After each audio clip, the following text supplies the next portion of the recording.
Hörmətli köhnə nəzarətçilər və Azərbaycan Respublikasının Könüllü İctimai Nəzarət Ucar rayon təşkilatının üzvü Elfa Qəliyev. Hal-hazırda bax bu küçə Ucar rayonunun 20 yanvar küçəsi gedir. Qarşıda görürsünüz Xan Sarayı restoranı. Qarşıda görürsünüz Qızıltac Şadlıq evi. Və eyni zamanda qarşıda marketlər var, istirahət mərkəzləri var. Hal-hazırda da biri Hasanın özündə görürsünüz. Bu da istirahət mərkəzidir. Oba market.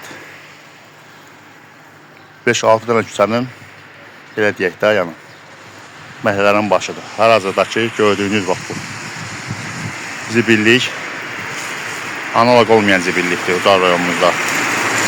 Niyə? Niyəsi odur ki, bu da olmalıdır. Xahiş olunur aidiyyatı qurumlardan zibil qabları mütləq. Çünki artıq havalar istiləşir. Belə olmaz yəni.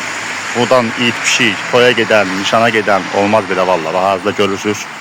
Elə bir mövqeydir ki, bura ciddi şəkildə olmalıdır. Bura yəni, qabağa salınıb, bura təzyiq zibil qabları, bura sərgi səhmən yaranmalıdır. Marketə gəlir anamız, bacımız. Yəni, olmaz belə. 20 yanvar küçəsi Ucar rayonu. Diqqətiniz üçün təşəkkürlər. İnşallah tezliklə problem həllini tapar.